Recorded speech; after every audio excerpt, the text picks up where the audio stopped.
Untuk meningkatkan penjualan properti di wilayah Sumatera Selatan serta mengembangkan profesionalisme di dunia pemasaran, Indonesia Marketing Association atau IMA bersama Citra Grand City mengajak media di Palembang dalam acara Netizen dan Media Gathering 2016 Let's Fun Together.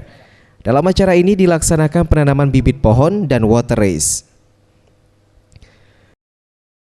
Menurut Asa Perkasa selaku Sekjen IMA Palembang yang ditemui dalam acara Media Gathering, untuk tahun 2016 IMA akan melakukan beberapa kerjasama dengan berbagai perusahaan, dan salah satunya dengan pihak Citra Grand City, di mana konsumen membeli rumah akan mendapatkan tiket pesawat gratis.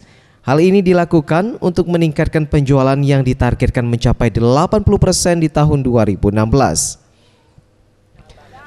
Salah satu yang kita mau coba lakukan adalah yang terbaru adalah kolaborasi antar anggota ya. Jadi kayak misalnya contohnya antara Citra Grand dengan Garuda Indonesia, kita berkolaborasi dalam menjual perumahan di Citra Grand, itu ada hadiah tiket yang disediakan untuk pembelinya. Itu salah satu contohnya.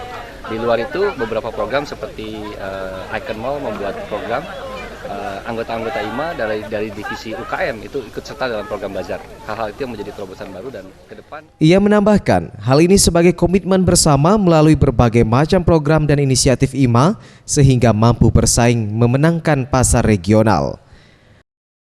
Farel Dwi Satria, Sriwijaya TV.